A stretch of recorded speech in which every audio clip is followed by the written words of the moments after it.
नमस्कार मित्रांनो. बिग बॉसच्या घरामध्ये नॉमिनेशन टास्क सुरू आहे. तर आता काही जणांनी काल नॉमिनेशन सांगितलेले आहेत, काही जणांचं आज आहे.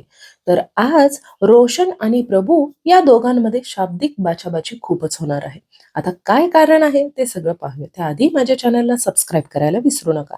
तर मित्रांनो, इकडे रोशन जे आहेत ते प्रभूला नॉमिनेट करतात आणि कारण असं सांगतात की तू या घरात फक्त शॅडो म्हणून बनून राहिलेला आहेस, म्हणून तुझा गेम काही दिसत नाहीये, त्यामुळे मी तुला नॉमिनेट करतोय.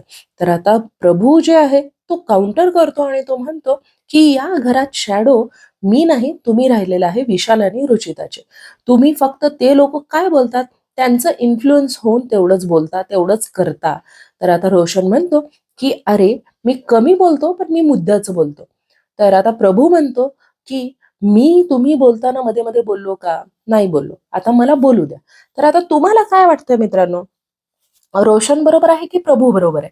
ऍक्च्युली पाहायला गेलं तर प्रभू ऍटलिस्ट उलट उत्तर देतो विशालला म्हणा, त्याचं कुणाशी पटत नाही, तो क्लिअर आहे, तोंडावर बोलून बाजूला सरकतो तो.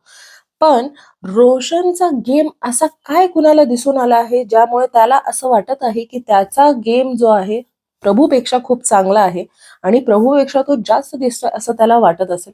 तुम्हाला काय वाटतं मित्रांनो? म्हणजे रोशनचा गेम छान दिसतोय का प्रभूचा? कमेंटमध्ये सांगा.